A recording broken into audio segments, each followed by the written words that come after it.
이 시간 말씀은 사무엘상 10장 6절서부터 7절입니다. 사무엘상 10장 6절서부터 7절을 제가 개역 한글 성경으로 읽어 드리겠습니다. 내게는 여호와의 신이 크게 임하리니 너도 그들과 함께 예언을 하고 변하여 새 사람이 되리라. 이 징조가 내게 임하거든 너는 기회를 따라 행하라. 하나님이 너와 함께 하시느니라. 너는 나보다 앞서 길갈로 내려가라. 내가 네게로 내려가서 번제와 화목제를 드리리니 내가 네게 가서 너의 행할 것을 가르칠 때까지 7일을 기다리라. 아멘. 복 중에 가장 큰 복이 무엇이겠습니까? 과연 가장 큰 복이 어떤 복일까?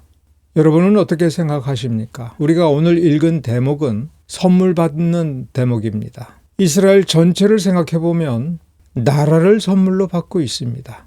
사울이라고 하는 개인을 생각하면 잃어버린 짐승 한 마리를 찾으러 여기저기 돌아다니다가 도저히 찾을 수가 없어서 그야말로 푼돈을 가지고 선지자를 찾았는데 결론적으로 나라를, 왕좌를, 이 백성이 온 마음을 다해서 구하는 왕을 내가 이 백성들에게 선물로 주는데 그게 너다. 이 사울은 아무것도 준비가 되어 있지 않았습니다. 그저 잃어버린 가축 한 마리를 찾아서 집으로 돌아가고 싶었습니다. 며칠째 이렇게 헤매고 있는 이 사람에게 내가 너에게 왕좌를 줄 것이다. 이제 이 백성들은 나라를 선물로 받을 것이고 왕을 선물로 받을 것입니다.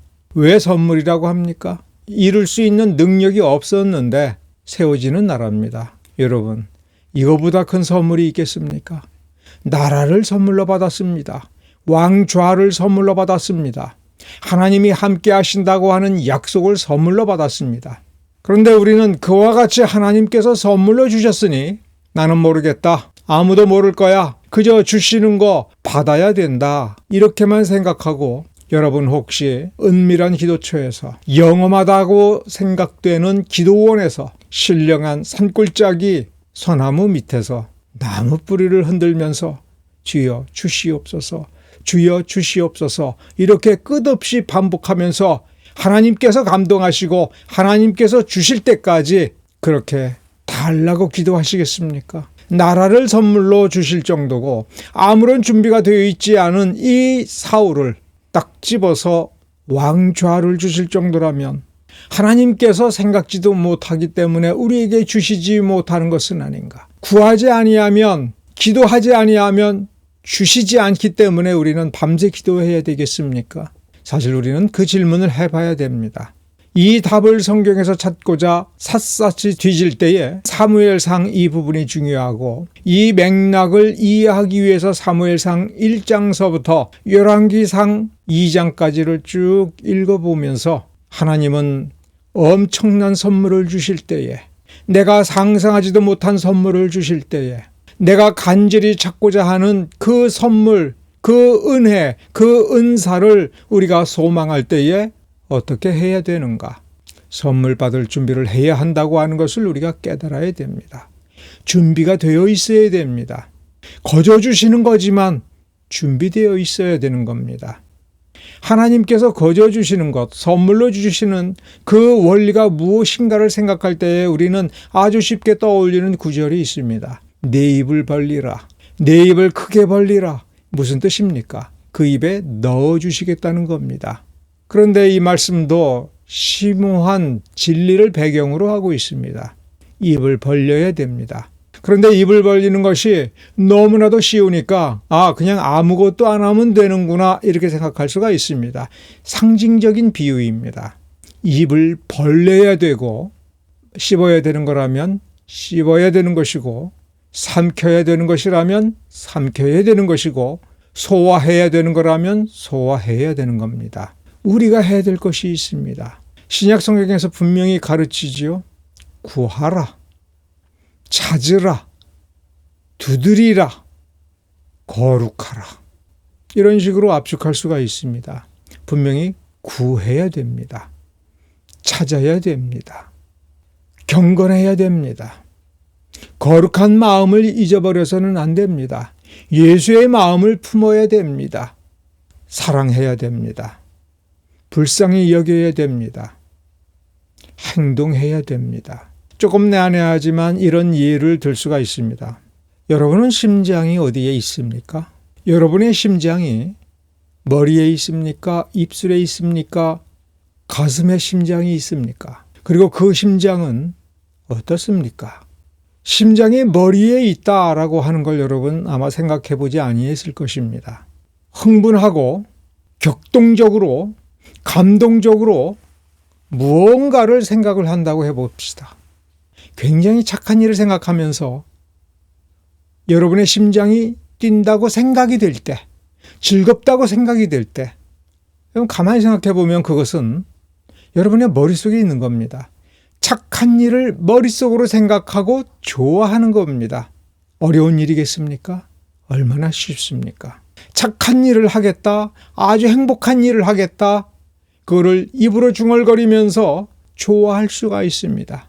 너무 좋아서 심장이 뛰지만 그 심장은 어디서 뛰고 있습니까? 입에서 뛰고 있습니다. 정말 내 심장이 제대로 뛰려면 행해야 됩니다. 작은 착한 일이라 할지라도 일어서서 움직이고 그 착한 일이 필요할 그 순간에 그 필요한 사람에게 다가가서 착한 일을 베풀어 줄 때에 우리의 심장은 행복이 가득합니다. 머리로 생각해서 행복한 것과 입으로 떠들어서 행복한 것과 실제로 움직여서 행복한 것은 완전히 다릅니다.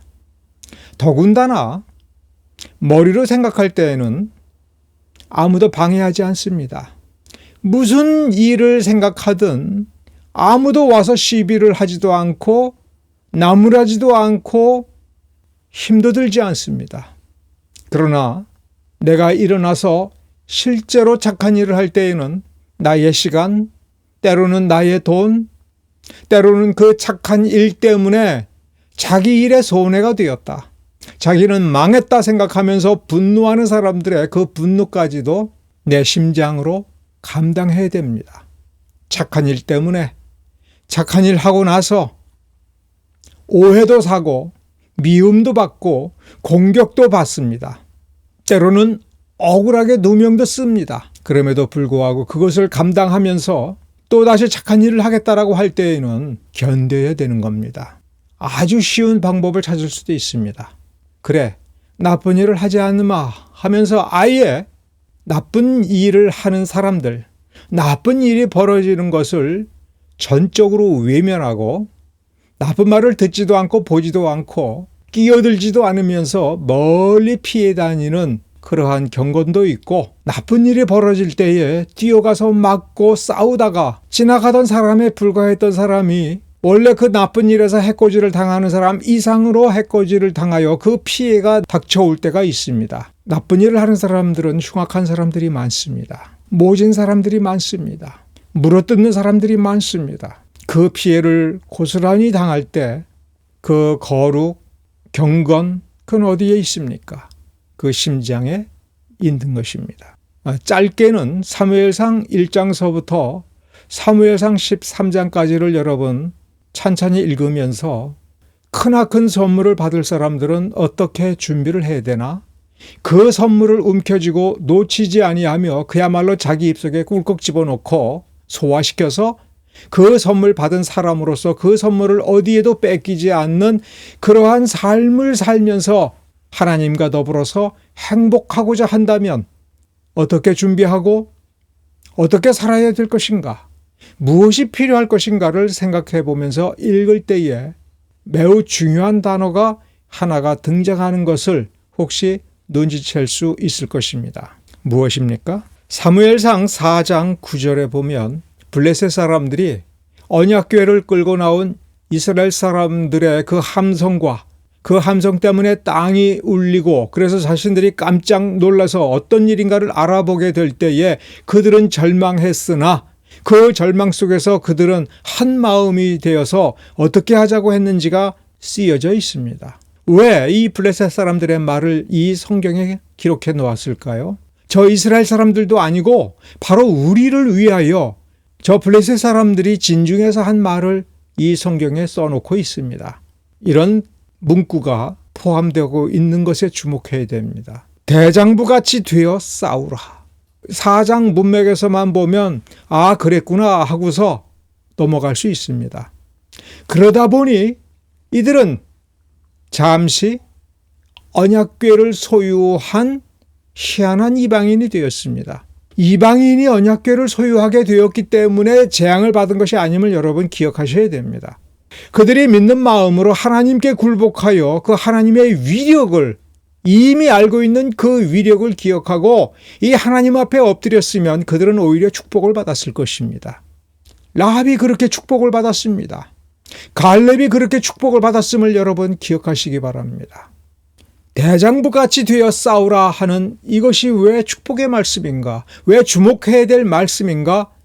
우리는 열왕기상 2장을 보면 다윗이 솔로몬에게 왕좌를 상속할 때, 그러나 이거는 우리가 자연스럽게 이해하는 것입니다. 나라를 상속해주고 왕의 자리를 상속해준다. 솔로몬 입장에서는 어떻습니까? 선물로 받은 겁니다. 왜 그렇습니까? 솔로몬은 엄격히 얘기하면 적자가 아닙니다.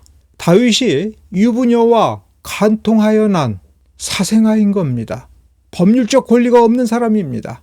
솔로몬이 태어날 때 누구라도 다 압살롬이 당연한 왕위 상속자라고 생각했습니다.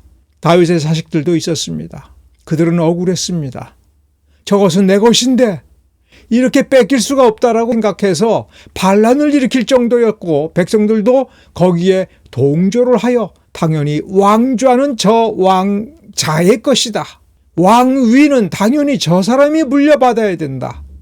그래서 압살롬이 하나님이 이 왕의 자리를 내게 지금 주셨다라고 했을 때에 백성의 대부분이 속아 넘어갈 정도였습니다. 객관적으로 생각해 보면 솔로몬은 왕의 자리를 선물로 받았습니다. 나라를 선물로 받았습니다. 나라를 선물로 주는 다윗이 솔로몬에게 유언한 것이 그중 가장 중요한 첫 마디가 무엇이냐? 너는 힘써 대장부가 되고. 그렇습니다. 대장부가 되어야 되는 겁니다. 왜 대장부가 되어야 됩니까?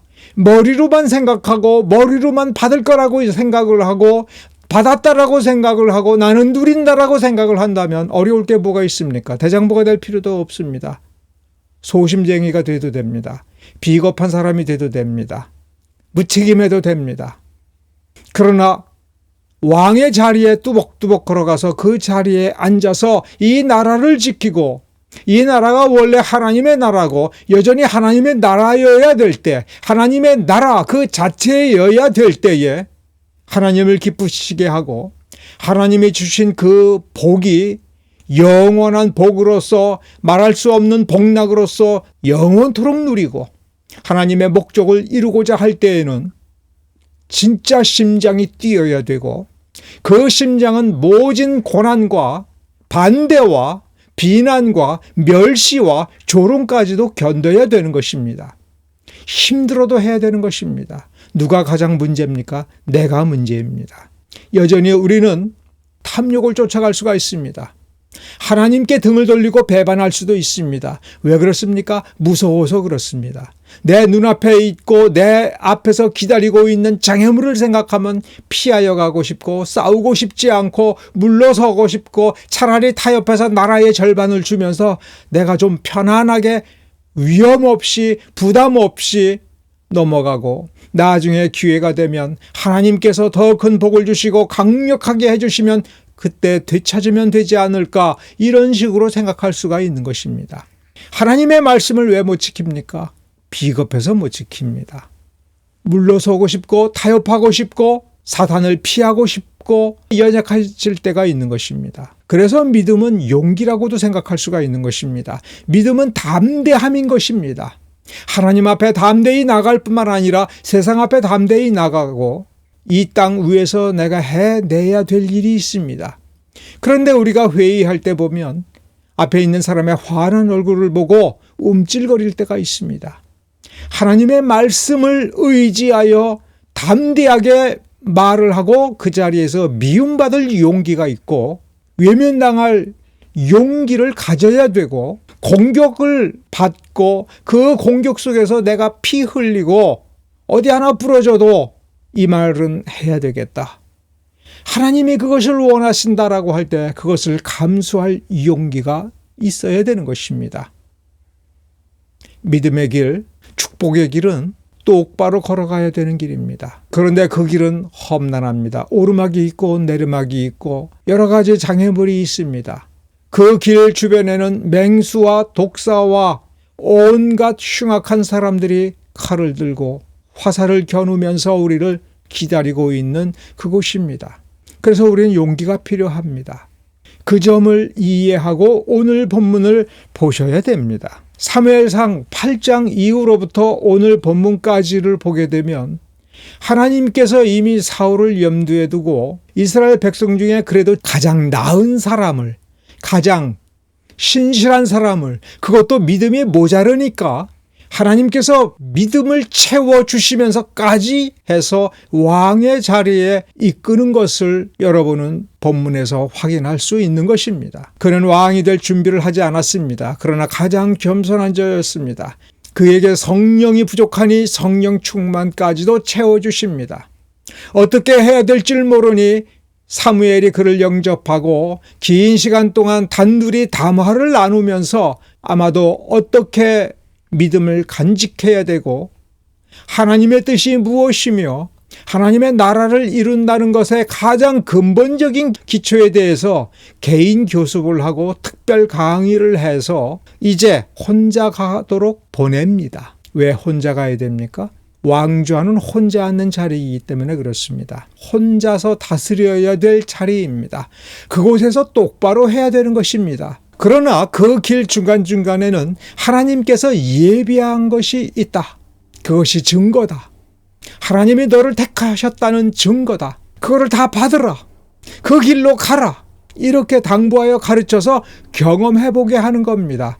심장을 머리가 아니라 입술이 아니라 그 가슴에서 제대로 뛰도록 걸어가서 만나고 행하여 그 심장에 하나님의 예비하심과 하나님의 은혜로우심으로 그 감격으로 가득 채워라.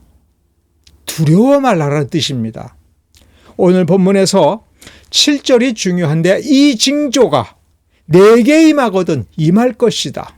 너는 기회를 따라 행하라. 무엇이 필요합니까? 용기가 필요한 겁니다. 확신이 필요한 겁니다. 하나님이 이렇게 징조를 준비하셨구나. 그러면 내가 죽을 때까지 하나님 앞에 부르심을 받아서 하늘로 갈 때까지 나는 하나님만 바라보면 되고 하나님께서 주신 말씀대로만 하면 되는구나. 기회를 따라 행하라. 그 기회가 오는 것을 나는 볼 수가 있구나. 지혜가 있는 것입니다. 하나님의 인도하심이 있는 것입니다. 그러므로 담대하면 되는 것입니다. 더욱 담대하라고 하나님께서 하나님이 너와 함께 하시느니라 라고 하는 말을 다시 한번 붙여줍니다. 이 말을 왜 주십니까? 앞에 구절을 빼고 본문이 들어가 있는 이 상황과 이 문맥을 빼고 이 말만 생각하면 그래 하나님이 너와 함께 하시니까 하나님이 너와 동행하시니까 넌 네 마음대로 해라. 아무거나 해도 된다. 너는 왕이다. 아무도 말릴 수가 없다. 하나님이 택하셨다. 네 멋대로 해라. 그래도 하나님이 네 편이시다. 네가 잘못해도 하나님이 너를 붙잡아 주실 거다. 도무지 안 되겠다 싶으면 회초리를 쳐서라도 너에게 깨우침을 주시고 이 왕의 자리에 되돌려 놓을 거다. 이렇게 오해할 수가 있습니다. 잘못입니다. 여기서 하나님이 함께 해주신다는 말은 앞에서부터 신신당부하면서 이러한 말 저러한 말 이러한 징조를 가르치고 이렇게 하라고 가르칠 때에 계속해서 그러니 안심하라. 그러니 두려워 말라. 말씀대로만 하라. 하나님이 이끄시는 대로만 하라. 때가 되면 필요하면 내가 나타나서 하나님의 말씀을 전하여 줄게.